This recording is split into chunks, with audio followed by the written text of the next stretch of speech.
Hey guys, welcome to the Liberal Hive Mind, a channel solely focused on exposing the abundant hypocrisy of the left. Folks, this is one of the most savage, intense, fiery moments I've ever seen on CNN, and frankly, at least in my opinion, it really depends on your stance on this whole Russia-Ukraine situation, but this to me is one of CNN's most embarrassing moments.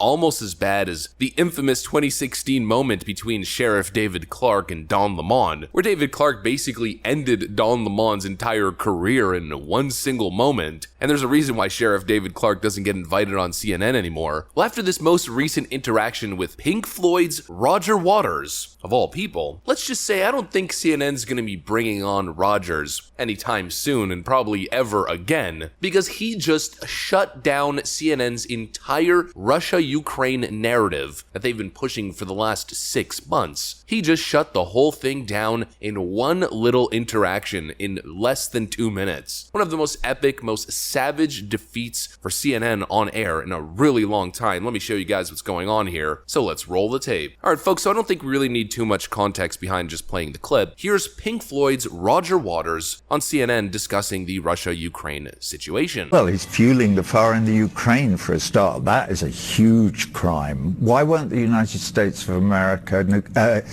encourage Zelensky, the president, to negotiate, obviating the need for this horrendous war that's killing. You're blaming. We don't know how many Ukrainians. But you're blaming the party that got invaded. Come on, you've got it reversed. That's you know, any war. When did it start? What you need to do is look at the history, and you can say, well, it started on this day. You could say it started in 2008. Okay, it's basic. This war is basically about the action and reaction of NATO pushing right up to the Russian border, which they promised they wouldn't do when Gorbachev negotiated the withdrawal of the USSR from the whole of Eastern Europe. When you say this, then I have to say, what about our role as liberators? You of all people. You have no role as liberators. World War II? World War II? You got into World War II because it's Pearl Harbor. Pearl Harbor. You were completely isolationist until that sad, that devastating, I would argue we were day always going to get in, and that pushed us in. But thank God the United States got in.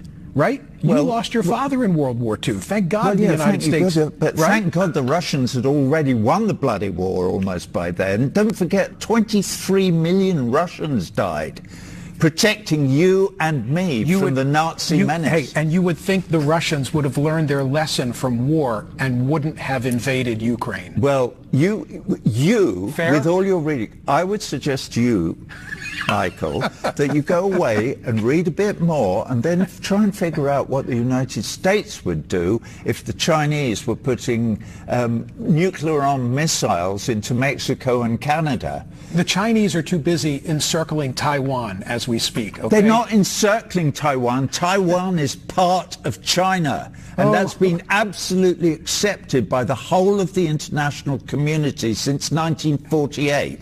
And if you don't know that, you're not reading enough. Go and read about it. Okay. An absolute savage, embarrassing defeat for the know-nothing warmongers at CNN. Maybe I'm a little bit more biased. Maybe this one's a little bit more personal for me, because Roger Waters is essentially saying what I've said since the start in my analysis of the Russia-Ukraine crisis. From my point of view, Roger Waters absolutely mopped the floor with this guy, and he kept saying it very clearly. You should probably read more. You should probably know what the hell you're talking about when discussing this very complex geopolitical issue. I was almost expecting this CNN hack to respond with something like this. I am not the expert on geopolitics on this issue. He's speaking facts, and these fact-based talking points, or having a fact-based discussion, is what's been missing from the Russia-Ukraine narrative, or the popular public discussion that we've been experiencing over the last couple of months, because people have been blindly following the media narrative about this situation, instead of looking at the historical context context or looking at the nuance or even looking from the Russian perspective, the Russian side. People get so caught up with Vladimir Putin bad, Russia bad, which is utterly idiotic if you ask me. Is Russia an autocratic state? I mean, do they have a bad track record when it comes to human rights? Are they a quasi-communist dictatorship? Absolutely. But it doesn't mean that their foreign policy issues should be completely ignored or condemned, and that their national security issues don't exist. The one point that I mentioned all the time when we were covering the videos at the peak of this crisis was the expansion of NATO further and further towards the Russian border. That is a direct threat to the Russians, obviously. That is how they're going to perceive that. And there was in fact an agreement made that NATO would not be pushed further eastward. Though that agreement was never actually signed in paper, it was still a verbal agreement between both sides, and the entire goal was de-escalation. Well, the last couple of decades have been nothing but further escalation, pushing further and further towards Russia to the point where eventually they're going to react. I mean, it's almost as if Western globalist entities wanted this to happen in the first place. They were poking the bear, pun intended, and that's why it's not entirely surprising that Russia is acting the way that it's acting. Do I agree with Russia's actions? No, of course not. I think Russia should join the modern Western world. I don't think we should be at odds with them at all, but that's just not the situation. It's not the messy, irrational world that we live in. That's the problem with these Democrats. They view everything from the lens of propaganda and idealism instead of the complex reality. You're never going to get to the bottom of anything if all you do is condemn your opponent and view everything from a one-sided lens. You know, this concept applies to basic human interaction. You might have an individual who's wrong, who's acting out, who is hard to deal with, but condemning and demonizing and being condescending, using force or posturing in a threatening manner isn't going to make your interactions or your relationship with that individual ameliorate. It's going to make things worse. And that is exactly what we've been doing with Russia over the last couple of decades. And that's exactly why I prefer Donald Trump's approach. His approach was to befriend the Russians to a certain extent, to give them a little bit of validation and to come to the table and to discuss and to find middle ground, to find solutions. Where the current perspective of this administration, of course, the mainstream warmongering media, is essentially to tumble us into World War III. I mean, it's ridiculous. With their villainizing of Russia and all their sanctimonious crap, which of course all the lemmings and all the NPCs just follow blindly, putting the Ukraine flag in their bio and in their username, and essentially egging on and cheering on what seems to be an imminent war. It's ridiculous. I mean, why not meet in the middle? There is a border conflict happening in Russia. There's people living in Ukraine. There are certain cities in Ukraine on the border with Russia who identify as Russian nationals and want to be absorbed by the Russian state. Russia wants to take those states. Ukraine doesn't want to give them up. Instead of meeting at the table and finding a diplomatic solution to avoid further catastrophe, Western liberals would rather take a hardline stance and continue to escalate and enable further conflict and continue to fund it. Again, it's ridiculous. You can't get results without a little bit of sacrifice. Whether it's the right or wrong thing is completely irrelevant. How many lives are going to be saved if a compromise is found, if a decision is made? Take the damn land, Russia, sign a peace treaty, come to an agreement, and create some stability in the region, which will, of course, in turn create stability globally. No, of course not. Western liberals will never agree to this, because Western liberals are having such an incredible time right now, using this whole thing as an excuse to continue funneling billions upon billions of dollars in and through Ukraine. I mean, what's the number right now? Last I checked, it was 54 billion, but it's probably much more than that. I haven't exactly been following effectively. It's never ending, and it's of course nothing but the war racket and how incredibly frustrating it is. Rather than meeting at the table and finding a solution, sacrificing a little bit, which of course would be beneficial to the global economy with lower gas prices. I mean, moving out of this oil crisis, and of course Russian citizens who are currently suffering under sanctions and everything else. Instead of doing that, we're going to continue to enable it so these politicians can continue to funnel and launder billions of dollars through the Ukrainian cause. Meanwhile, Americans continue to suffer in the midst of this recession. You know, people want to start small businesses. They maybe want a small business loan. In many instances, these people seeking small business loans won't get funding, but the war machine that's trucking along in Eastern Europe, oh, that'll get instant funding, blank check funding to the tune of billions upon billions. You know, money that could actually serve inner city communities and underprivileged privileged people and youth. Nah, let's continue to fund the war in Ukraine because my democracy or something. It's an absolute joke, folks. The whole thing's a racket, and I don't know what your opinion is. This is just my opinion, but Roger Waters is absolutely 100% correct in my mind. And he's also correct in this statement. Roger Waters tells CNN why Biden is a war criminal and says host needs to read more. The guy actually called Biden a war criminal. Now that is